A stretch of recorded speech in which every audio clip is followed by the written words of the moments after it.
The insult to injury after this event was the police making the conscious decision to show up to vigils and to increase presence at Pride events this year. And Los Angeles especially, they're making it so that people have to go through metal detectors and that people might have to be subjected to screenings before they can even be allowed to attend the festival. In New York City, this actually took a really violent turn when the NYPD charged into a march on horseback, arresting 4 people, injuring 1. There's something that's really horrible about this idea that you all come together outside of Stonewall, of all places, which was one of the catalyst moments of the entire movement. To have people who come together to mourn their lost ones and their loved ones, only to be met with police brutality because they eventually just got tired of it and they weren't having it anymore. As if that weren't already enough of an issue in New York City, we begin this whole vigil by having Nick Jonas, of all people, who is like, as of this moment, one of the epitomes of white cisgender fuckboy. This guy writes songs about how he still gets jealous because she's fine and she is beautiful and you're so insecure in that because you don't have any confidence in yourself. Like, this is the type of person who showed up receiving an invite from the mayor of New York City to come and speak. A lot of people are going to wonder why this is a problem, and we're going to get there after I show you another example of how this showed up. In Los Angeles, Lady Gaga was quoted saying, "I can't help but feel that this level of hatred, like all prejudicial crimes, is an attack on humanity itself. This is an attack on everyone." Nick Jonas was quoted saying he's tried to be an ally and do whatever he can to raise concern when danger strikes not only for the LGBT community, but America. And I'm just wondering what rock these people have been living under for a bit. Because for a while we've known that when we talk about LGBT, usually we're not talking about trans people of color. We're not talking about trans femmes of color and bisexual people, gay sexual people, asexual people. When we put the idea of race into the mix, we already know who we're not talking about when we talk about the LGBT community. So for a cisgender male, a white cisgender, heteronormative male, to go on stage for an event that took the lives of mostly trans and queer people of color, there's something wrong with that. Queerty magazine interviewed Nick Jonas afterwards. So of course, to show you how well we're viewing this, right? And this idea of how together we are in the struggle to survive, Queerty endorsed Nick Jonas at the end of the article. Quote unquote, "He never addressed the criticism directly, but you can tell he's eager to let everyone know he was coming from a place of good intentions. We don't see any other reason to believe otherwise." Supposedly, this is a queer online media source. Yeah? So, what does that tell you about the people who are in the writing room? Just putting that out there. What's my issue with Lady Gaga in this moment? My issue with Lady Gaga in this moment is that she is making this an attack on everyone when it wasn't an attack on everyone. I'll repeat this. Mostly trans and queer people of color. Of the brown people who were there, they were mostly Puerto Rican and undocumented Latinx folks. What are you missing? Why is this an attack on everyone when everyone wasn't present at the club that night? We're talking about a person who frequented that club enough to know when Latinx night was going to happen, knew exactly when to show up, knew exactly which bodies would be viewed as the most disposable, and to capitalize on that. And we're still calling this an attack on everyone? Wrong. Wrong.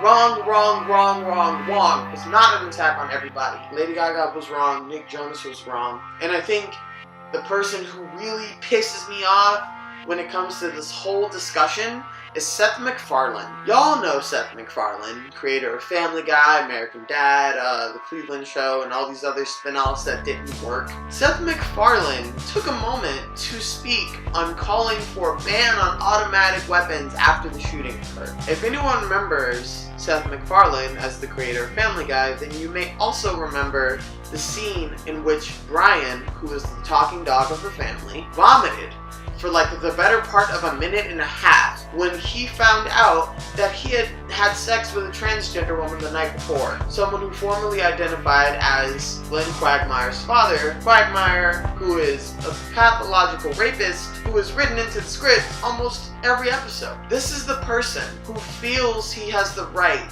to speak on an incident that took the lives of trans and queer people of color, when he himself contributes to a culture that believes that we're some kind of mistake that needs correcting. Having babies ask a transgender woman at the Thanksgiving table when she knew she was a monster. What are you doing? What are you doing? Stop it! You have no business being up there. Jonas had no business being up there. Gaga had no business being up there. The police have no business being at these places, yet the black and brown erasure of the people who died at that club continues. These filters that GLAAD put out about "We are Orlando" continue. When we are not all Orlando. I will repeat that. We are not all Orlando. So GLAAD can go do whatever they need to do to remove themselves from like everything right now that involves that situation. Afterwards, as I've said before in this video, we see this constant use of people autonomously, it seems, erasing the trauma of black and brown people and using those deaths to fulfill agendas. Before we get to the end of this video, I think we need to just lay it all out and lay all the information out flat on the table. Here's what happened. Here's what we're dealing with. These are the facts. Plain and simple. Here we go. Fact. A proven racist, abusive, closeted homophobe intentionally walked into a bar full of trans and queer people of color and opened fire, killing 50 and injuring 53 others, also taking hostages while in the club. Fact. This person claimed ties to ISIS, which has now sparked unnecessary Islamophobia that has Muslim people feeling like they're in danger of being hunted again, because they are in danger of being hunted again, even though it has been said by many Muslim people that Islam does not preach anything that Mateen has associated himself with. Fact. White cisgender people immediately jumped in front of cameras, taking up space when they could have just made some or at least shown up with a plan. One of the only people that I knew who did this was a YouTube star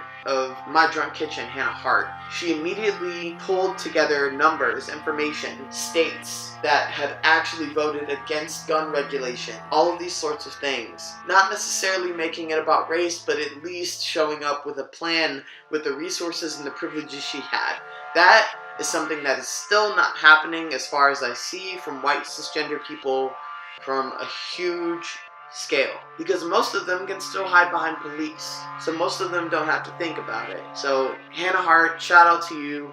Thanks for being one of the only white cisgender queer people I know who's actually giving enough of a fuck to do something about this. Fact. The increased police force now has black and brown people more afraid to be noticed and to be visible in areas that should be spaces of healing but are now spaces that they can't occupy. As we know, some of the people who were victims were undocumented. This is a very big deal considering that abuse of trans and queer people of color in detention centers is at an all-time high, and it has been talked about very publicly by activists over the past 2 years, but not much has been done to change it. Fact. Celebrities and special interest groups are already pushing agendas about gun control regulation, which would only favor those privileged and able enough to have them, leaving others under the mercy of a heightened and very oppressive police force, which is endorsed by white cisgender people as a means to promote safety. Fact. In this country's history, almost all of the mass attacks have been carried out by non-Muslim people. I'll repeat that. In this country's history, almost all of the mass attacks have been carried out by non-Muslim people. One of the prime examples of this actually happened only a year ago in South Carolina. Dylan Roof sat through an entire church service and then shot 9 people under the premise that black people were dangerous and needed to be removed. Not only is he still very much alive, but he was even fed and taken care of after the shooting occurred by the Charleston police force.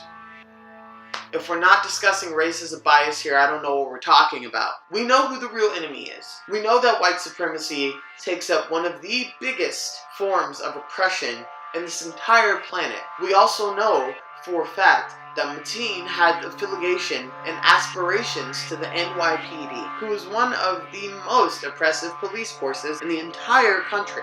What we need to not do is give in to the Islamophobia that is already being pushed by major news networks, by both of our presidential candidates, both who are total piles of crap. We have to reject this erasure that is happening in our pain and the co-opting of our pain as black and brown, trans and queer people. We must reject that. If you are a white cisgender person or a white person in general watching this video and you've made it to this point, I want you to know that I consider it a very, very important and necessary means of allyship for y'all to speak up against the erasure that's happening in the situation involving Orlando. And I think that that is something that would prove to a lot of people that you actually care. Multiple trans and queer people of color have talked about the fact that they haven't been contacted or checked in on by a single cisgender person.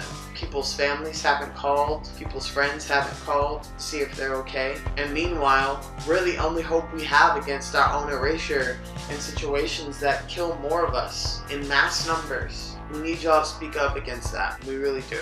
Because people don't believe us. They don't want to believe us. They don't want to believe our pain is real. They have such a hard time believing and understanding and being willing to accept that this didn't happen to everybody. And we need y'all to tell them that. We can't heal because we don't have time to grieve, because we're too busy fighting off everyone all the time. If you really call yourself an ally and you claim to be an ally in any sense, outside of being a trans or a queer person of color, now it's time to prove it. Don't just pretend this happened to everybody and then forget about it when the news does, because the news only cares when it's marketable. The news only cares when it's profitable and when they can push some agenda through. There's always more to it than that. And unless we have people who are willing to back us up and say that there's more to it than that, no one will ever believe us.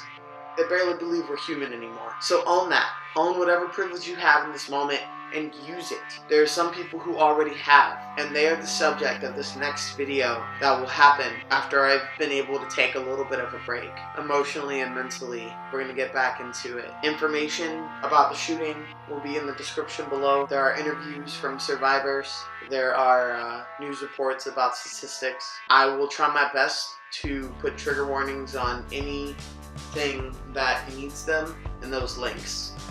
So I'm gonna go take a break. If I see you for the next video, I will tell you that there's something really beautiful happening, and I'm excited to share that with y'all. I'll see you here in a bit. I witness you, I love you, and I lift you.